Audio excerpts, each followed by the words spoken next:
بسم اللہ الرحمن الرحیم۔ سجدے کی حالت میں نیند آنا۔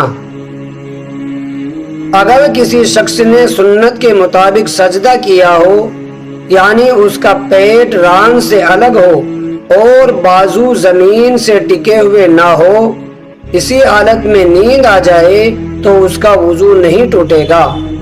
اسی طرح نماز کے دوران قیام و قعودوں کی حالت میں سونے سے بھی وضو نہیں ٹوٹے گا، البتہ اگر رانوں کو پیٹ سے ملا کر اور بازو زمین پر ٹیک کر سجدہ کیا، جو مرد کے لیے سنت کے خلاف ہے، تو اس حالت میں سونے سے وضو ٹوٹ جائے گا۔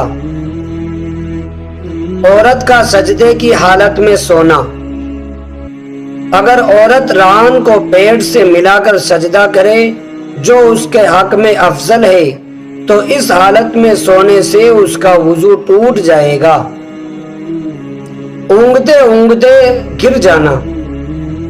کوئی شخص ٹیک لگائے بغیر بیٹھے بیٹھے اونگ رہا تھا اور اسی حالت میں ایک طرف کو گر گیا، تو اگر گرنے سے پہلے یا گرتے وقت نیند کھل گئی تو وضو نہیں ٹوٹے گا، لیکن اگر گرنے کے بعد آنکھ کھلی تو وضو ٹوٹ جائے گا۔ بیمار شخص لیٹ کر نماز پڑھتے ہوئے سو جائے۔ بیماری یا کمزوری کی وجہ سے لیٹ کر نماز پڑھنے والا شخص اگر دوران نماز سو جائے تو اس کا وضو ٹوٹ جائے گا۔ بے ہوشی ناقض وضو ہے۔ اگر کوئی شخص بے ہوش ہو جائے یا اس پر غشی طاری ہو جائے تو بہر صورت اس کا وضو ٹوٹ جائے گا۔ پاگل پن ناقض وضو ہے۔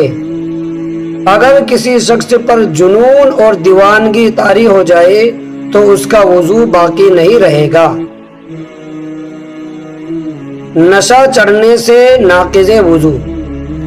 شراب یا افیون وغیرہ کے استعمال سے جب کسی شخص پر اتنا نشہ چڑھ جائے کہ اس کی چال اپنی حالت پر برقرار نہ رہے اور اس کی زبان سے اکثر بہکی بہکی باتیں نکلنے لگے تو اس کا وضو ٹوٹ جائے گا، اور اگر نشہ معمولی ہو تو وضو نہیں ٹوٹے گا۔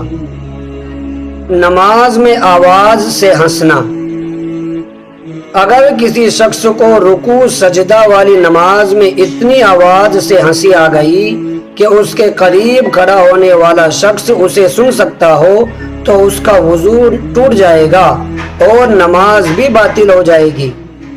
اور اگر اس طرح ہنسا کہ اس کی آواز صرف خود کو محسوس ہو، دوسرے کو سنائی نہ دے، تو وضو نہیں ٹوٹے گا لیکن نماز باطل ہو جائے گی، دوبارہ اس کو نماز شروع کرنی پڑے گی۔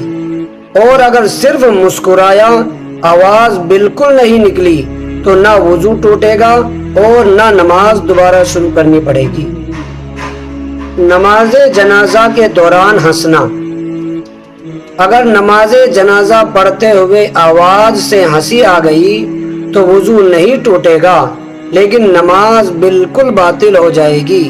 یہی حکم نماز سے باہر سجدہ تلاوت کے دوران ہنسی آ جانے کا بھی ہے۔